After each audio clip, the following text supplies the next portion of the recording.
화요 예배에 오신 모든 분들을 진심으로 환영합니다. 별내교회 와서 꼭 세 가지를 좀 경험해 보면 좋겠는데 그 세 가지를 아직 경험해 보지 못했습니다. 하나는 안식일에 맛있는 점심, 가능할 것 같긴 한데 집사님들이 거부하실까 봐 걱정이 되고요. 그 다음에 이 저녁 예배 화요일 예배에도 제가 알기에 꽤 많은 분들이 참석하셨다고 들었는데 얼마만큼 참여하는지 궁금합니다. 근데 아직도 보니까 제가 알고 있는 그 숫자의 절반도 아직 미치지 못하는 것 같고, 이제는 코로나가 이제 뭐 이렇게 꺾였는데 그럼 교회 나오는 것도 이제 좀 늘어나야 하는데 교회 나오는 건 계속 줄어드는 것 같아서 좀 답답한 마음이 있습니다. 온라인 예배가 잘 되시는지 모르겠습니다. 저는 이 코로나 때문에 그 집에서 3번의 예배를 드릴 기회가 있었는데 온라인으로 안 되더라고요. 저만 안 되는 건지 아니면 다른 분들은 잘 되시는지 모르겠습니다. 어쨌든 교회에서 좀 뵀으면 좋겠다는 생각이 있습니다. 오늘은 마태복음 6장 9절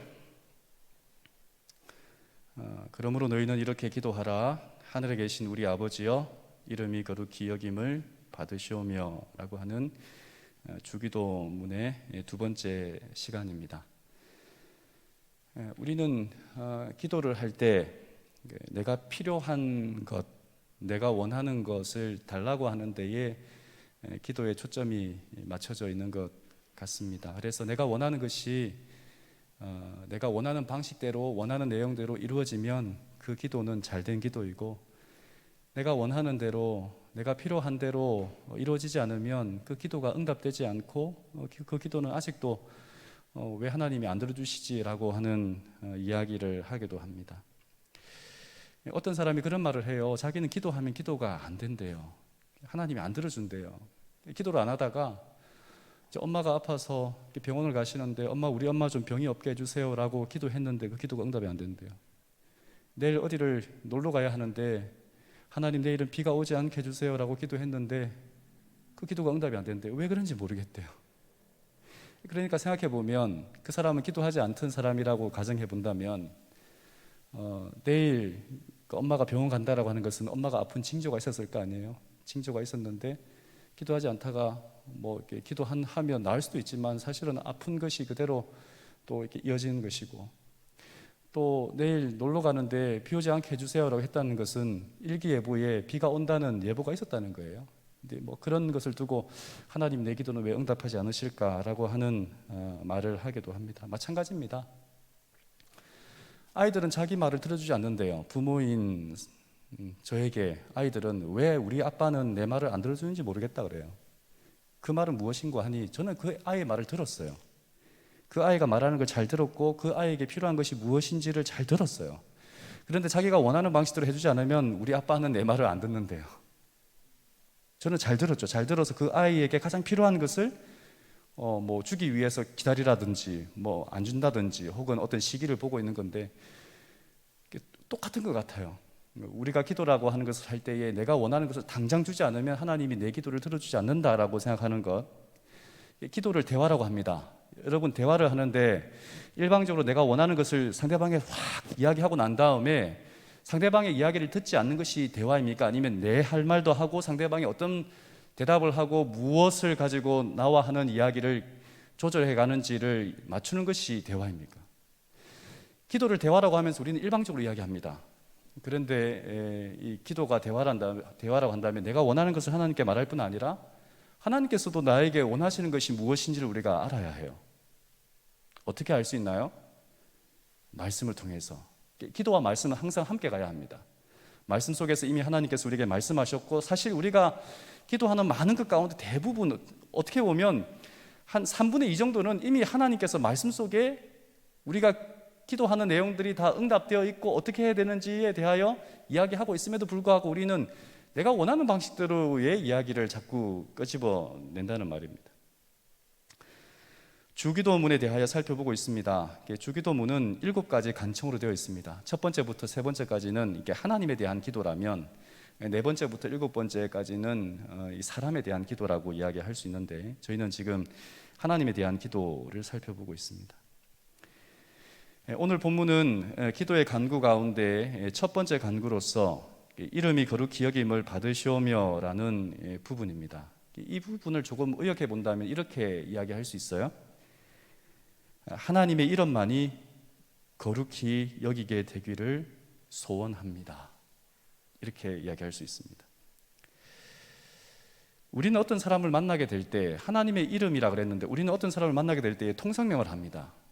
예를 들어 제가 오늘 교회 오실 때 최옥경 집사님께서 저를 보고 진찬수 목사님 이렇게 불러주셨어요. 너무 감사합니다. 왜냐하면 우리가 어떤 사람의 이름을 분명하게 불러줄 때 비로소 그 사람의 존재 또 그 사람이 어떠한 존재인지를 이렇게 서로 확인하고 또 각인시키게 되어 있기 때문에 그렇습니다. 이름은 인격성이 담겨져 있습니다. 예를 들어 모르는 사람이 저희 아버지의 그 존함을 함부로 부르거나 그걸 가지고 욕을 한다면 여러분 어떻게 하겠습니까? 여기에 있는 장로님들에도 제가 멱살을 잡겠죠. 왜 그러시냐고. 왜냐하면 그 이름에는 제 아버지의 인격이 담겨져 있기 때문에 그렇습니다. 그래서 하나님의 이름이 거룩히 여김을 받으시옵소서라고 하는 것이 무슨 뜻일까? 하나님은 이름이 여러 가지가 있어요. 성경에 하나님 이름이 여러 가지 있는 거 아시죠? 여호와 이레 준비하시는 하나님, 여호와 라파 치유하시는 하나님, 여호와 니시 승리의 하나님, 여호와 샬롬 평강의 하나님, 여호와 샴마 거기 계시는 하나님, 이렇게 이름들이 있습니다. 하나님은 그 이름을 나타내기를 참 좋아하세요. 그리고 출애굽기 20장 7절에 보면 내 이름을 망령되이 일컫는 자를 내가 죄 없다 하지 않겠다 이야기했어요. 하나님의 이름은 왜 하나님의 이름을 망령되이 일컫는 함부로 말하는 사람을 그냥 놔두지 않겠다라고 했냐면 그것 자체가 바로 하나님의 인격성이 담겨 있기 때문에 그렇습니다. 영조를 우리가 조선시대의 왕이었던 영조를 잘 압니다. 영조의 부인이었던 정성왕후가 65세에 죽고 난 다음에 그 뒤를 이을 계비를 뽑을 때에 누가 뽑혔냐면 이 정순왕후, 그 다음에 계비가 된 사람이 정순왕후인데 그 정순왕후가 이렇게 왕후가 될 때 15살이었습니다. 그러니까 64세의 영조와 15살 먹은 이 사람이 이렇게 결혼을 하게 되었어요. 그런데 이 15살 먹은 사람을 이렇게 왕비로 뽑을 때에 연호 집에 이제 양반 집에 교수들을 데리고 이제 이 사람이 어떤 사람인지 이렇게 선을 보지 않았겠습니까? 선을 볼 때에 이 정순왕후가 뽑힌 것은 뭐냐면 이게 그 당시 여인들의 이름이 제대로 되어 있지 않기 때문에 아버지의 성함, 아버지의 존함이 이렇게 한자에 써 있고 그다음에 방석 위에 이렇게 자기 아버지 이름 위에 앉아라라고 이야기를 했는가 봐요. 그런데 어떤 한 여인이 그 방석 위에 있는 아버지의 이름이 적힌 그 한지를 옆으로 이렇게 앞으로 가지런히 치우고 그 다음에 그 위에 이렇게 방석 위에 앉더랍니다. 그래서 물었대요. 왜 다른 사람은 내 방석 위에 앉으라고 했는데 방석 위에 있는 이름 위에 앉으라고 했는데 너는 왜 치우냐 그랬더니 이건 아버지의 존함인데 그것은 곧 저의 아버지를 뜻하는 겁니다. 어찌 자식된 도리로서 아버지 위에 제가 앉을 수 있겠습니까? 라고 이야기했다고 하죠.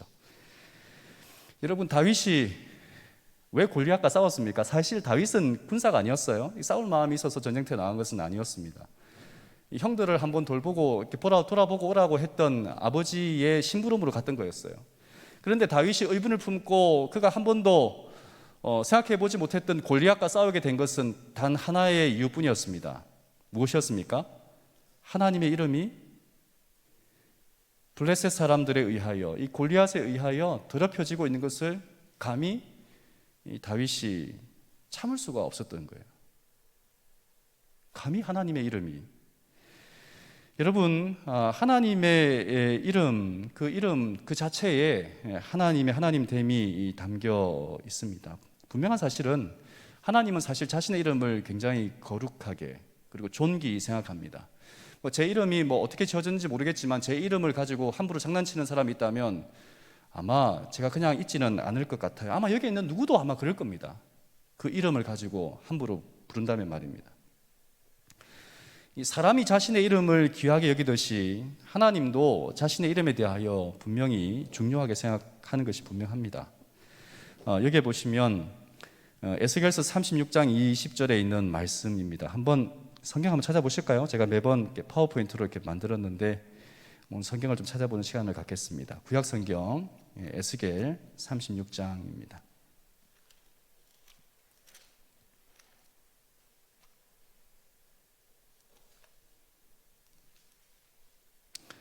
집에 계시는 분들도 성경책을 한번 찾아봐 주시면 좋겠습니다. 에스겔서 36장 20절. 제가 가지고 있는 성경책은 구약 성경 1208쪽입니다.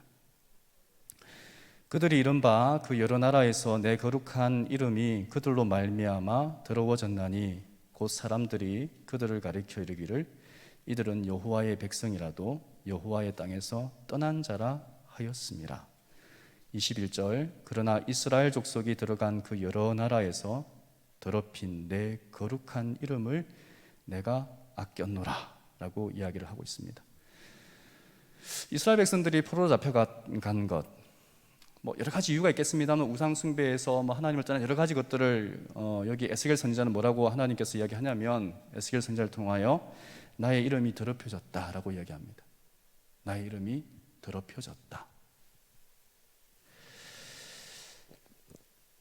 여러분, 포로에서 이스라엘 백성들이 다시 되돌아가는 것, 이스라엘 백성들이 자유의 몸이 된 회복의 이름은 다른 말로 말하면 하나님의 이름이 더럽혀진 하나님의 이름을 다시 회복하기 위하여 이스라엘 백성들을 되돌아가게 하셨다라고 이야기할 수 있겠습니다. 사람들이 회복되어 구원받는 것이 하나님의 이름이 거룩함을 되찾는 것입니다. 사람들에게 계시되어진 하나님의 이름은 언약에 신실하신 분이기 때문에 출애굽기 3장 14절에 하나님께서 뜰기나무 가운데 모세에게 나타나서 모세가 줄기차게 13절 요구합니다. 하나님 당신의 이름이 무엇입니까? 내가 무엇이라고 이스라엘 백성들에게 그리고 출애굽하는 사람들에게 말할까요? 그랬더니 하나님이 14절에 뭐라고 했냐면 나는 스스로 있는 자니라 라고 이야기를 했어요. 그래서 초대교부에 아구스티누스라고 같은 사람들은 나는 나다라고 하는 그런 의미라고 이야기를 해요. 그런데 어떤 신학자들은 나는 나일 것이다 라고 하는 말로 이렇게 이야기하는 사람들도 있더라고요. 그 뭐냐면 내가 앞으로 어떻게 하는지 너를 통하여 보여주는 그것이 곧 나다라고 하는 의미로 받아들여지기도 한다는 말입니다. 하나님의 이름은 철저하게 무엇에 기초되어 있냐면 하나님께서 하신 약속 언약에 기초되어 있는 것입니다.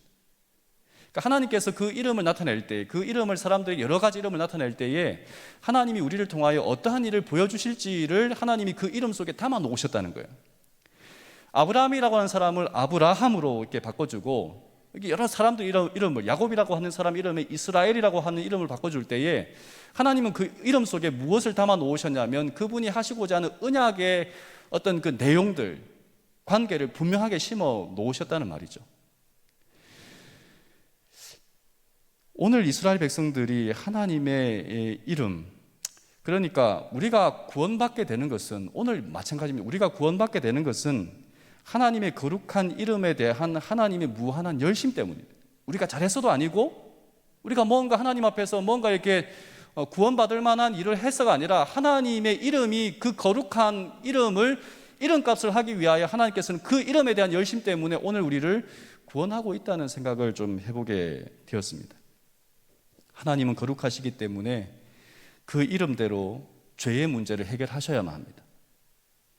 하나님은 거룩하시기 때문에 그 문제를 모든 우주가 납득할 수 있는 방법으로 그 죄 문제를 해결을 하셔야 했습니다.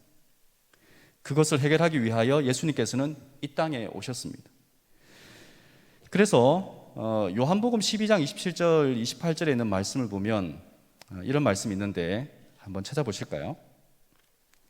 신약성경 요한복음 12장 27절 28절에 있는 말씀입니다. 제가 가지고 있는 성경책 신약성경 169쪽입니다. 지금 내 마음이 괴로우니 무슨 말을 하리요? 아버지여 나를 구원하여 이때를 면하게 하여 주옵소서.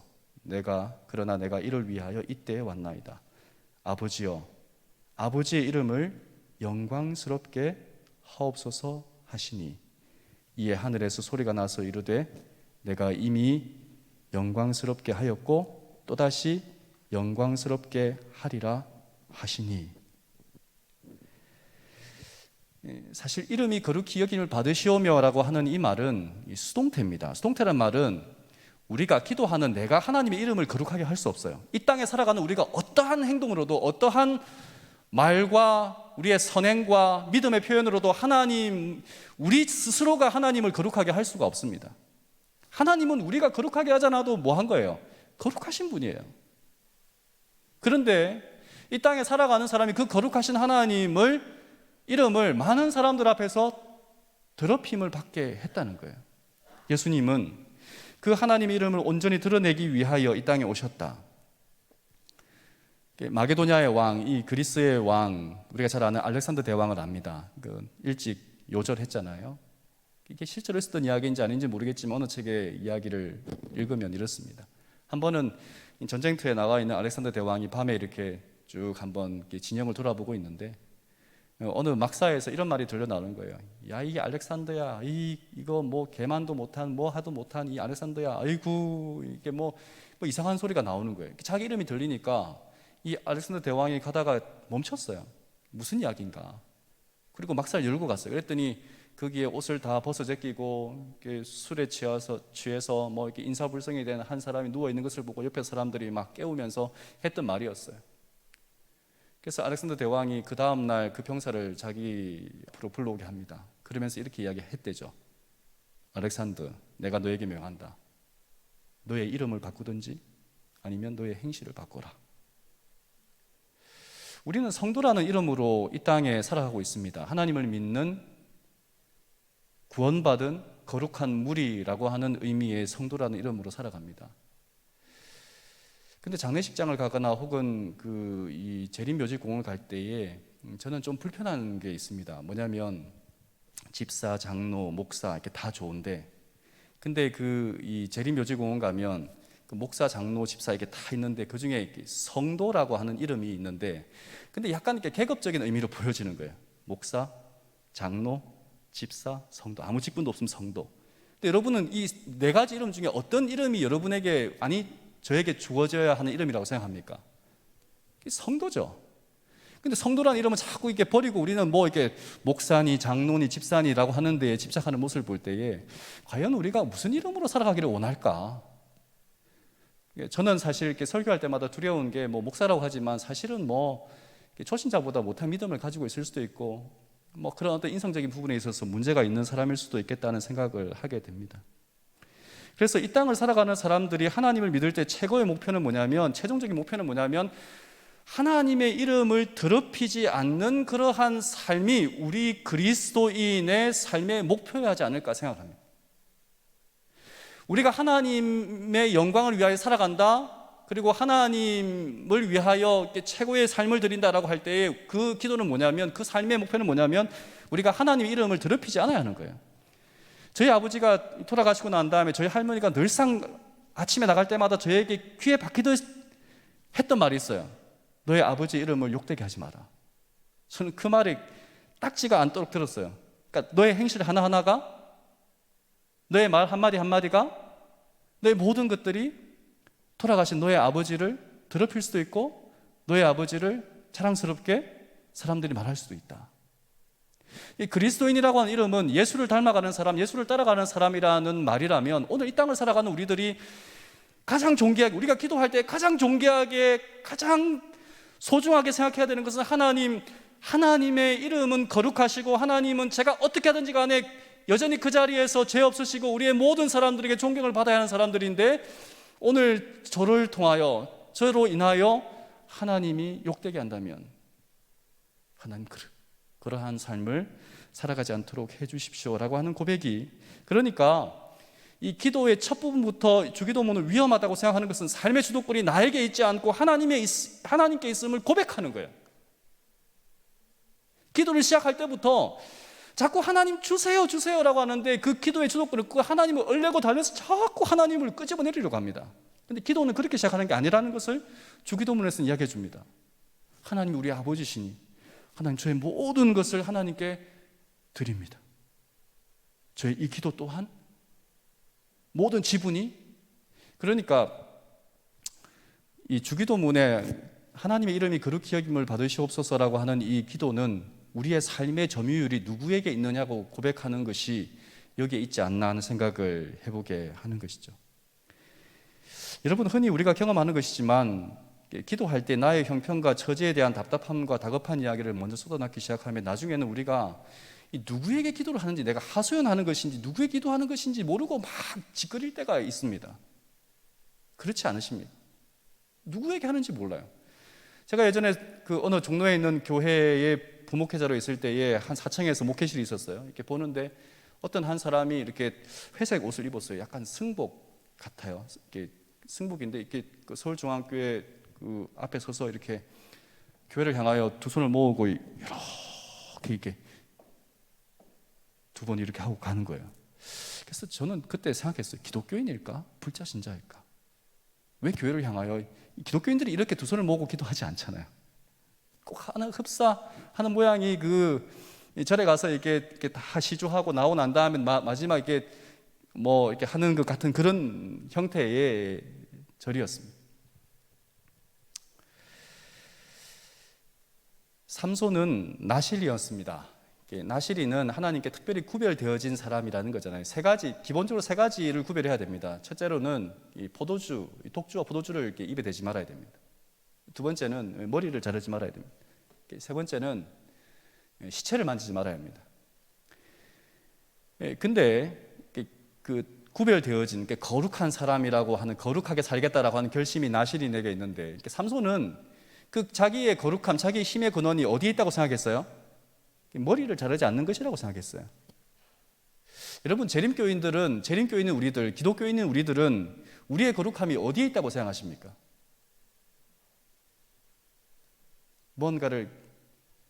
거기에 뭔가 거룩함이 있다고 하는 어떤 구별에는 까탈스러움이 있다고 생각하십니까?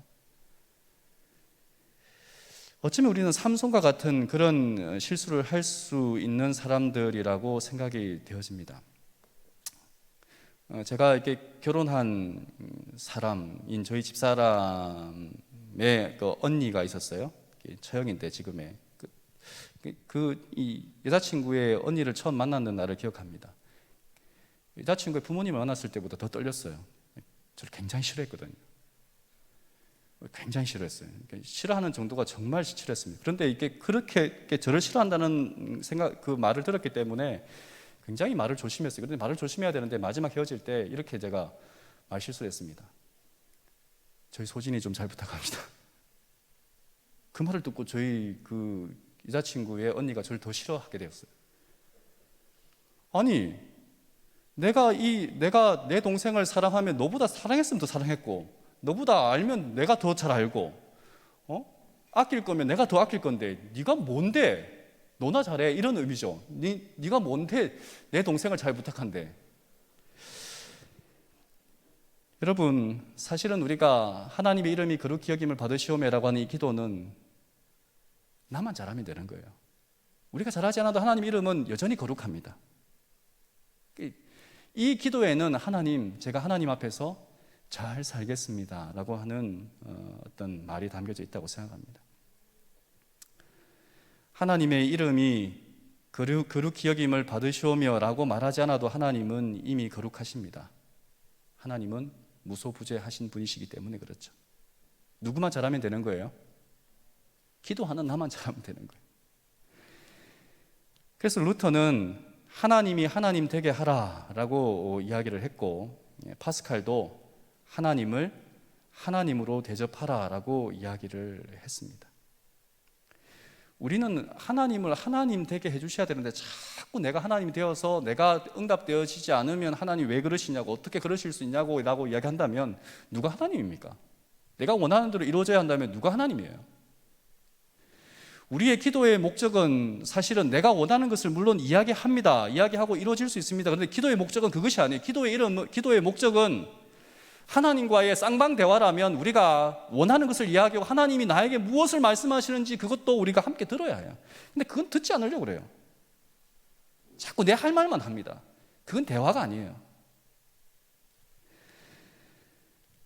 그래서 우리가 잘 아는 기도문, 하늘에 계신 하지 말아라, 세상 일에만 빠져 있으면서 우리 하지 말아라 너 혼자만 생각하며 살아가면서 아버지여 하지 말아라 아들 딸로서 살지 않으면서 이름이 거룩히 여김을 받으시오며 하지 말아라 자기 이름을 빛내기 위해 안간 힘을 쓰면서 나라의 임하옵시며 하지 말아라 물질 만능의 나라를 원하면서 뜻이 하늘에서 이룬 것 같이 땅에서도 이루어지이다 하지 말아라 내 뜻대로 되기를 기도하면서 오늘날 우리에게 일용할 양식을 주옵시고 하지 말아라 가난한 이들을 본체 만취하면서 우리가 우리에게 죄 지은 자를 사하여 준 것 같이 우리 죄를 사하여 주옵시고 하지 말아라 누구인가 아직도 앙심을 품고 있으면서 우리를 시험에 들게 하지 마옵시고 하지 말아라 죄 지을 기회를 찾아다니면서 다만 악에서 구하옵소서 하지 말아라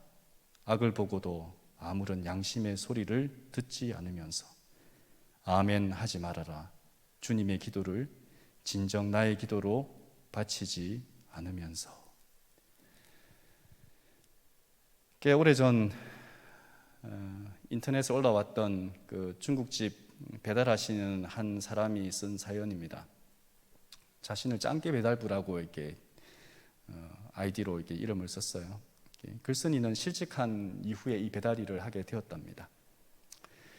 그러면서 오늘은 너무너무 눈물이 난다라고 하면서 그분이 글을 썼는데 한 전화를 걸어온 손님이 집에 딸아이가 혼자 있는데 짜장면 한 그릇만 배달해 줄 수 있느냐라고 이야기하면서 음식값은 내가 나중에 퇴근하면서 중국집에 들러서 지불할 테니 먼저 좀 혼자 집에 있는 딸아이를 위해서 배달해 주면 좋겠다라고 이야기를 했답니다.